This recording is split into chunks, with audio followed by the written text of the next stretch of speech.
عايز تحل مكعب الروبيك؟ يبقى اتفرج على الفيديو ده للاخر، لان هشرح لك في الفيديو ده اسهل طريقه ممكن تحل بيها مكعب الروبيك في فيديو واحد.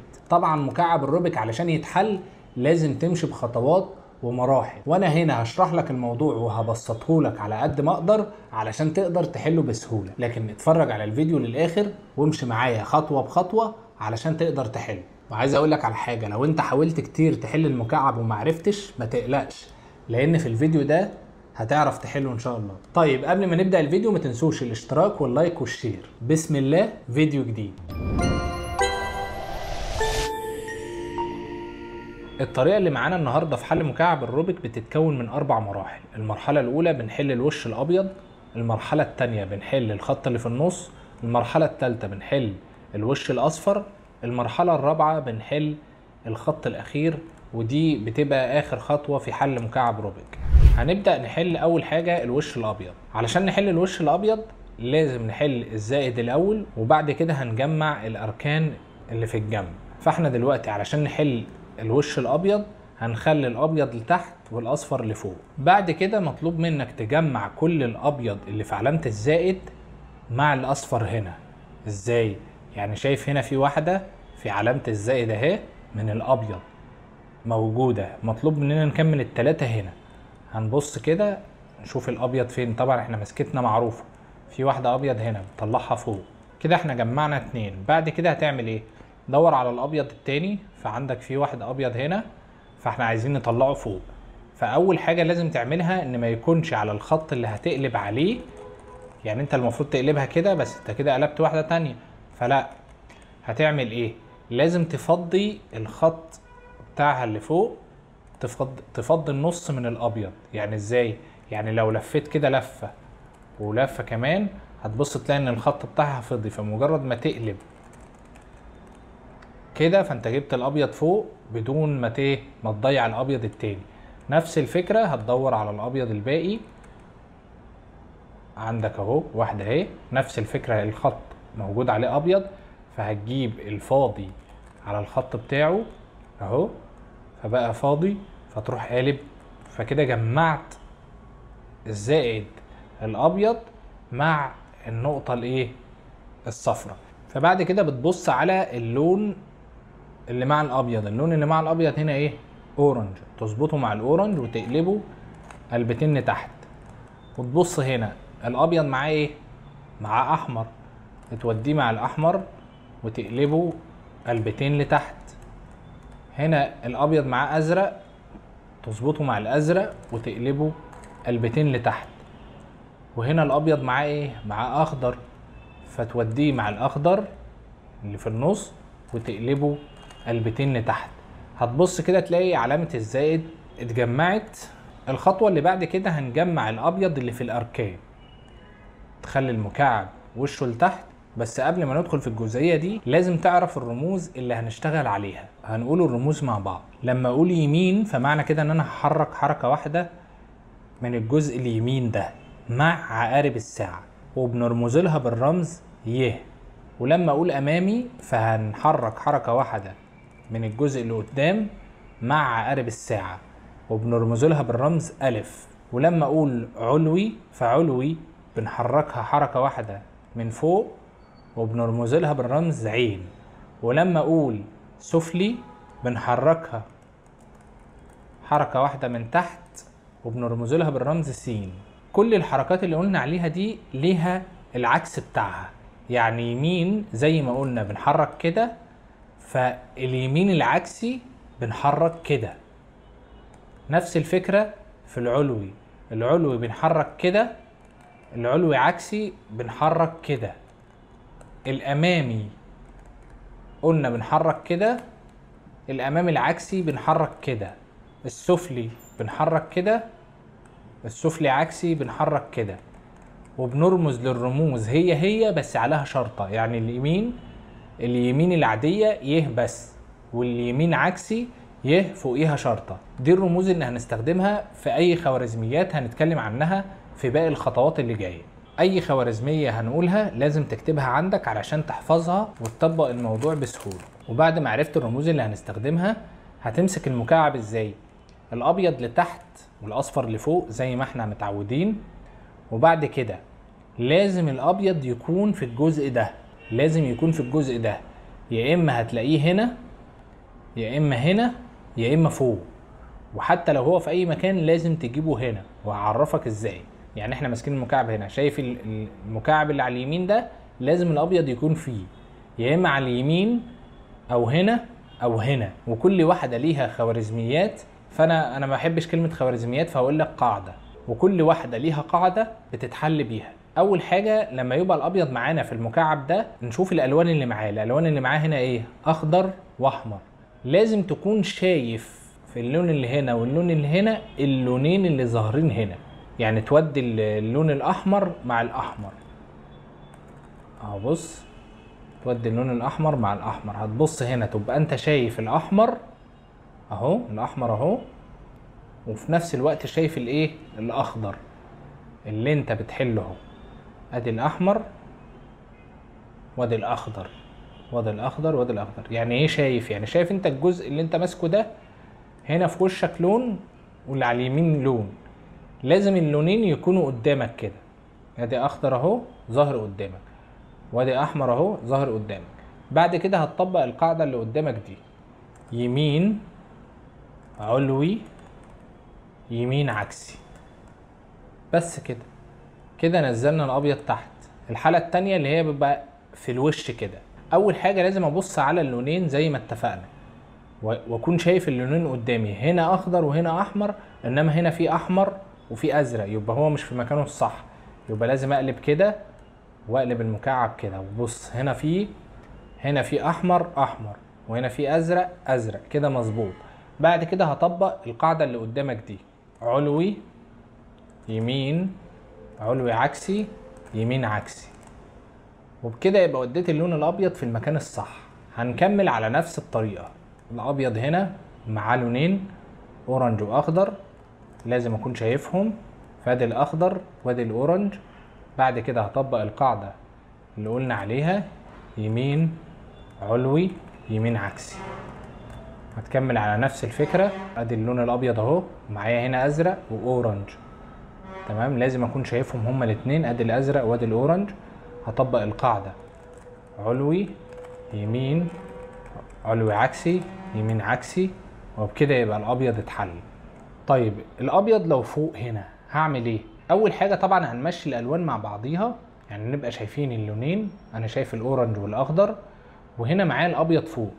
هعمل ايه بقى؟ لازم اطبق القاعده اللي قدامي دي، يمين علوي علوي يمين عكسي علوي عكسي. بعدها على طول هتطبق القاعده اللي هو ناحيه اليمين، هتعمل يمين علوي يمين عكسي.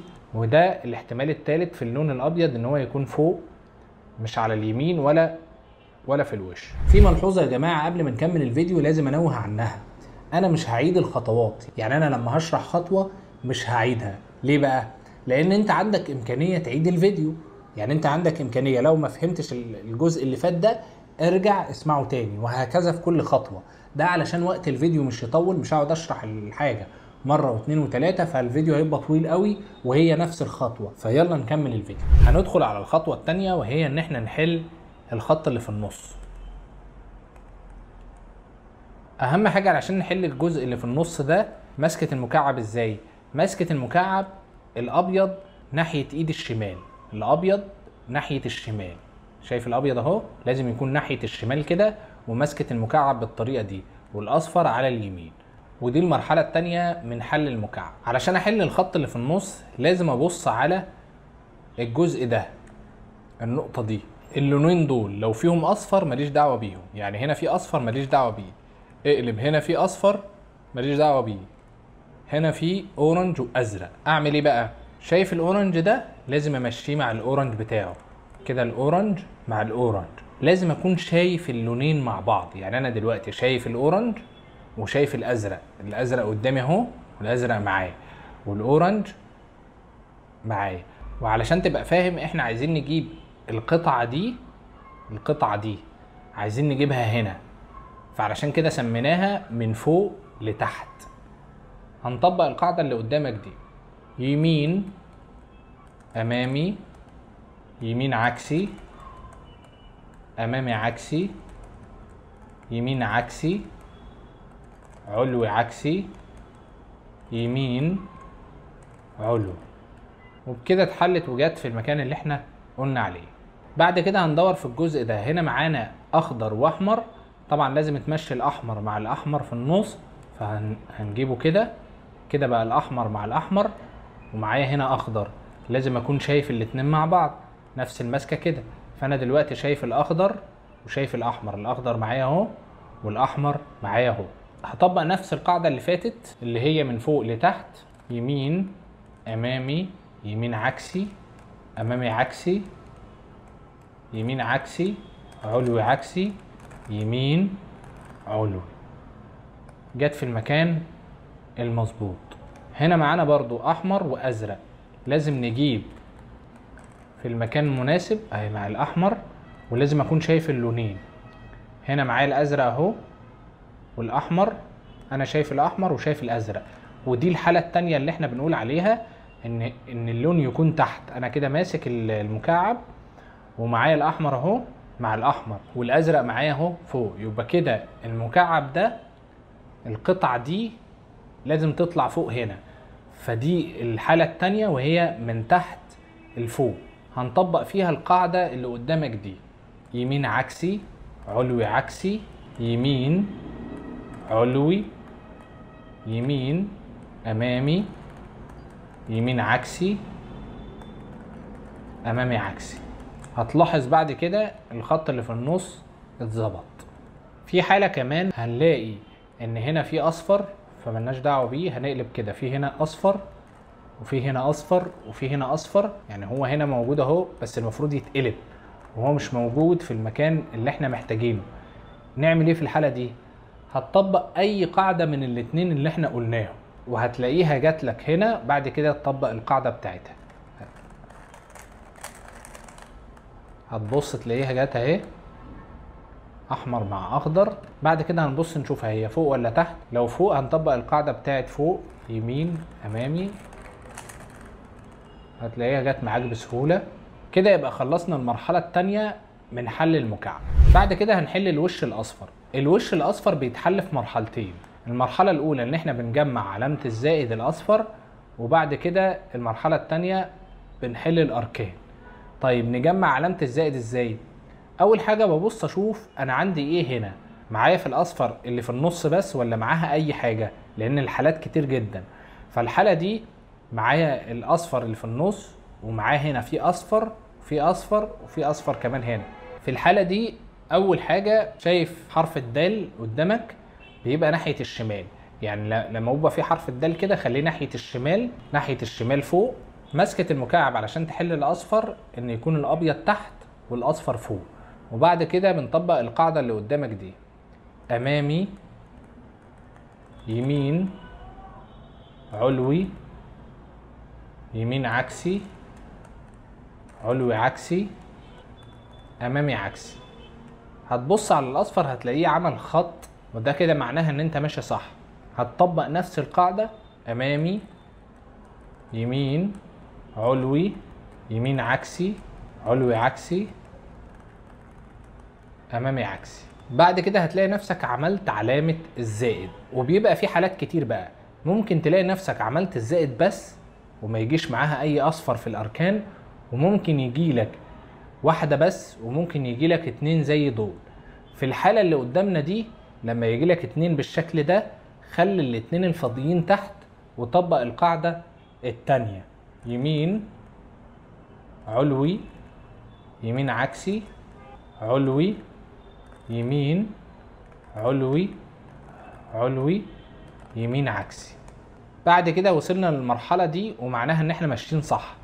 لما بيبقى معانا علامه الزائد ومعاها واحده، بنروح مخليينها ناحيه الشمال تحت. النقطه دي لازم تكون ناحيه الشمال تحت مش فوق، يعني زي ما انت شايف قدامك كده. بعد كده بنطبق نفس القاعده، يمين، علوي، يمين عكسي، علوي، يمين، علوي، علوي، يمين عكسي. ايه ده؟ مفيش حاجه اتحلت؟ لا ده طبيعي. برضو بترجعها تحت كده وبتطبق نفس القاعدة، يمين علوي يمين علوي يمين علوي علوي يمين عكسي. وزي ما انت شايف قدامك الاصفر اتحل. بعد كده مطلوب مننا ان احنا نحل الخط الاخير، ودي اخر مرحلة في حل مكعب الروبيك. الخط الاخير ده بيظهر معاك باشكال كتير جدا. هنا معانا في واحدة كاملة. طيب هنعمل ايه؟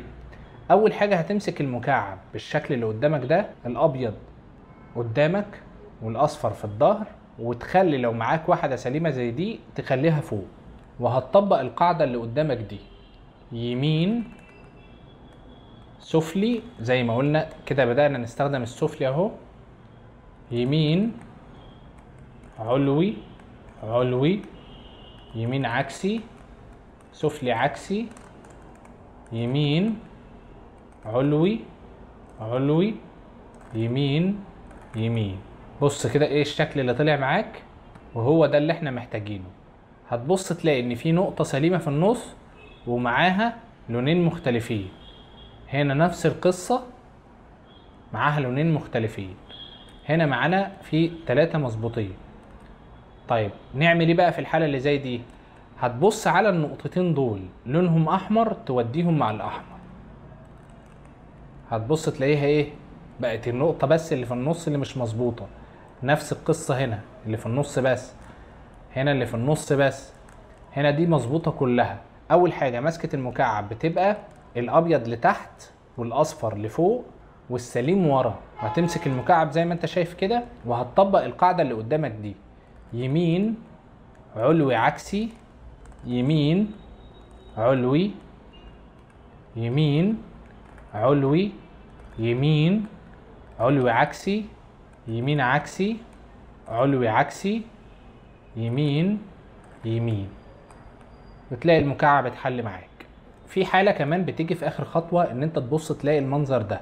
تعمل ايه؟ هتطبق المعادلة الاخيرة ان هو يكون الابيض تحت والاصفر فوق، وبعد كده تطبق المعادلة الاخيرة.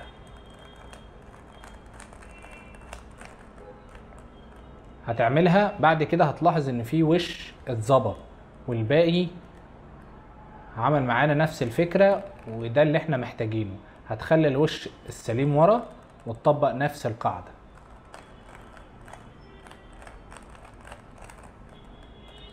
بعد كده هتبص تلاقي المكعب اتحل معاك بسهولة. ودي كانت اخر خطوة في حل مكعب الروبيك. وزي ما انتوا شفتوا بالخطوات اللي قلناها حلينا مكعب الروبيك. وطبعا بعد ما بتتعلم الموضوع بيبقى اسرع من كده بكتير، بياخد معاك وقت بس ان انت تحفظ الخطوات والخوارزميات اللي قلنا عليها علشان تقدر تحل مكعب روبيك بسهولة. الخطوات اللي انت شفتها دي لازم تطبقها كذا مرة علشان تثبت في دماغك. ولو في حاجة وقفت معاك اكتب لي في التعليقات وهجاوب عليها، او ابعت لي على الانستجرام. وفي نهاية الفيديو ما تنسوش الاشتراك واللايك والشير. ولو عندك اي اقتراح لاي فكرة فيديو قول لي في التعليقات وان شاء الله هعملها، واشوفكم على خير. سلام.